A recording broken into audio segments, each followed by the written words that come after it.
Hello guys, welcome to another video of stock market friends. Susen electricals India limited का जी upcoming IPO आज open हो रहा है। जान की complete analysis, business model, financial condition, performance, GMP कितना चल रहा है, लिस्टिंग कितना मिलेगा, अप्लाई करें या फिर नहीं, इन सभी पॉइंट्स को डिस्कस करेंगे और फाइनल डिसीजन जो भी लीजिएगा अपने रिस्क पे लीजिएगा। ये कोई रिकमेंडेशन वीडियो नहीं, तो चलिए फ्रेंड्स वीडियो को स्टार्ट करते हैं। तो गाइस आईपीओ जो 11 जून मतलब आज का ओपन हो रहा है, 15 जून क्लोज किया जाएगा। 3 डे आईपीओ है। 18 जून का लिस्टिंग डेट, 10 रुपीज का फेस वैल्यू, 127 रुपीज का प्राइस बैंड है। 1000 शेयर्स की lot size, fresh capital OFS का कॉम्बिनेशन है, बुक बिल्ट आईपीओ। 70 करोड़ का इशू साइज, 55.4 लाख शेयर्स का इशू किया गया है, जो कि फ्रेश कैपिटल 54 करोड़ का, ओएफएस 10 करोड़ का, बीएसई एसएमई पे लिस्टिंग किया जा रहा है। अलॉटमेंट डेट 16 जून का, 17 को रिफंड से रिलीज किया जाएगा। शेयर्स डिमैट अकाउंट में क्रेडिट होगा।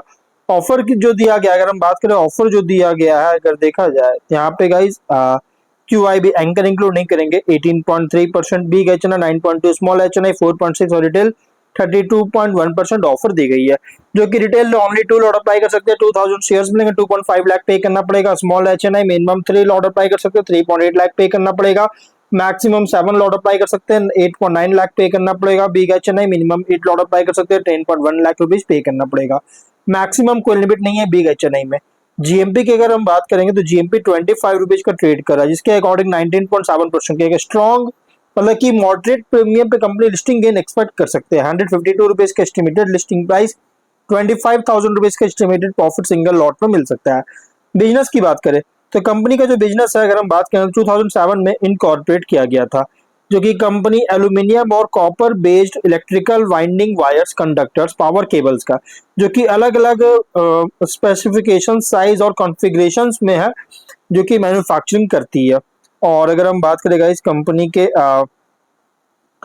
प्रोडक्ट पोर्टफोलियो में इंक्लूड है वाइंडिंग वायर्स, स्ट्रिप्स, जो कि यूज होता है ट्रांसफॉर्मर्स, मोटर्स, ऑल्टरनेटर्स, कॉइल्स और अदर इलेक्ट्रिकल इक्विपमेंट में।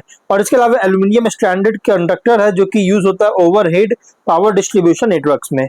और कंपनी जो है इसके अलावा पावर केबल्स का भी मैन्युफैक्चर करता है, जिसमें इंक्लूड है LT मतलब लो टेंशन केबल, जैसे PVC, XLPE इंसुलेटेड केबल्स, जो कि अप टू 1.1 kV तक, जिसमें इंक्लूड है लो टेंशन एरियल बंच, जो कि LTAB cables, high tension cables, जो कि यूज होता है higher grade power distribution systems में यूज होती है।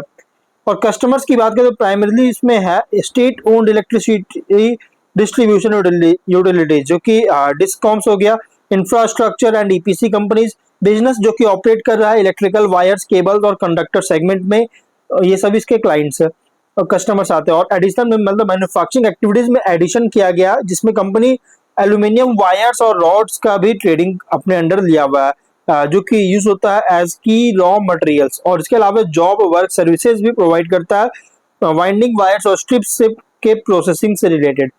कंपनी जो है 3 मैन्युफैक्चरिंग फैसिलिटीज है गाजियाबाद उत्तर प्रदेश में, जहां से ऑपरेट कर रही है।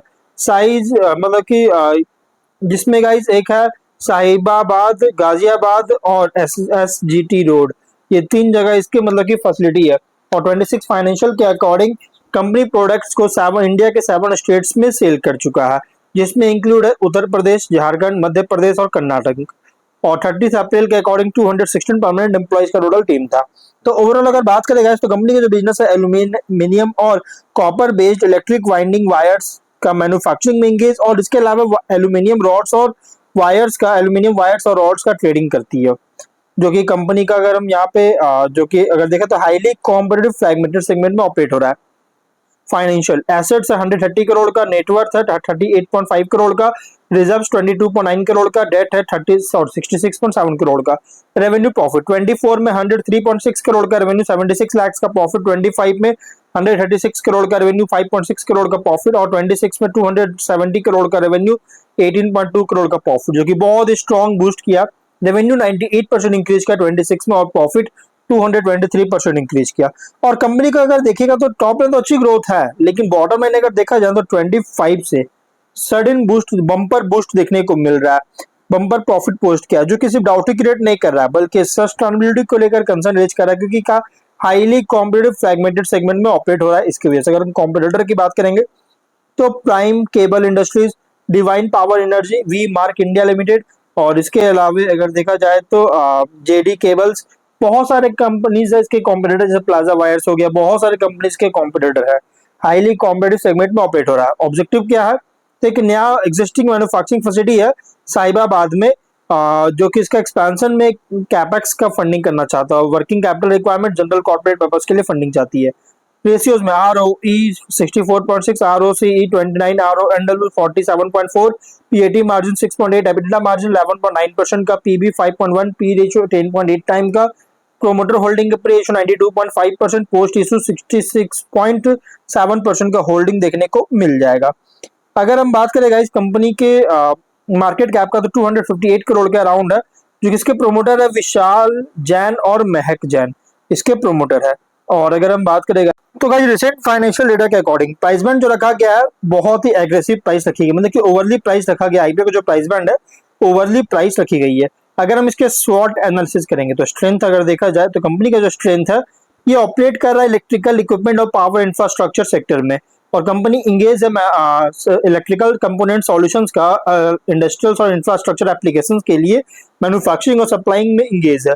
और power transmission distribution infrastructure development में इन्वेस्टमेंट लगातार ग्रो हो रहा है, जिससे कंपनी को बेनिफिट मिलता है।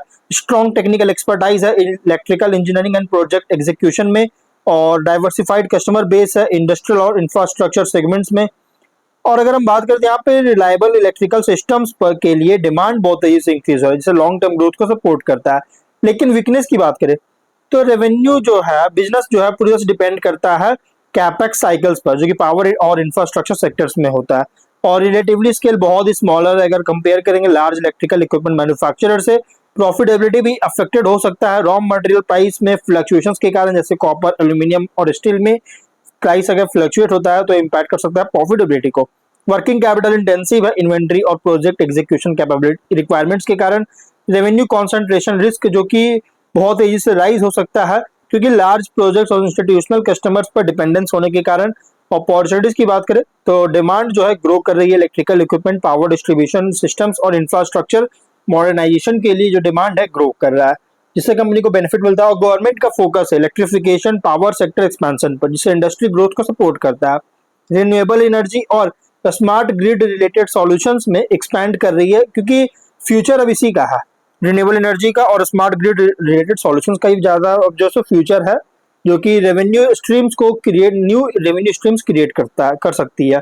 और इंडस्ट्रियलाइजेशन अर्बनाइजेशन इंक्रीज हो रहा है, जिससे लॉन्ग टर्म डिमांड को सपोर्ट करता है। New geographic markets customer segment में एक्सपैंड करने का अपॉर्चुनिटी मिल रही है। लेकिन थ्रेट की बात करेंगे तो कंपटीशन बहुत ही स्ट्रांग है, चाहे एस्टैब्लिश डोमेस्टिक या इंटरनेशनल इलेक्ट्रिकल इक्विपमेंट कंपनी से हो। और कमोडिटी प्राइसेस में वोलेटिलिटी के कारण मार्जिन को इम्पैक्ट कर सकता है। प्रोजेक्ट अगर डिले होता है इंफ्रास्ट्रक्चर पावर सेक्टर्स में तो रेवेन्यू ग्रोथ को अफेक्ट कर सकता है। टेक्नोलॉजिकल एडवांसमेंट्स के कारण प्रोडक्ट डेवलपमेंट में कंटिन्यूअस इन्वेस्टमेंट रिक्वायर हो सकता है। इकोनॉमिक स्लो डाउन के कारण इंडस्ट्रियल और इंफ्रास्ट्रक्चर स्पेंडिंग रिड्यूस कर सकती है। पीयर कॉन्टेस्ट करेंगे तो अगर लार्ज इलेक्ट्रिकल इक्विपमेंट का मैन्युफैक्चरर से कंपेयर करें तो ये ऑपरेट कर रहा है as a mid scale electrical products और इंफ्रास्ट्रक्चर सॉल्यूशंस कंपनी, जो कि और अदर इलेक्ट्रिकल इंजीनियरिंग फर्म्स के अगेंस्ट अगर देखा जाए तो ये कम्पीट करता है product quality, project execution capability और कस्टमर रिलेशनशिप पर कम्पीट करती है।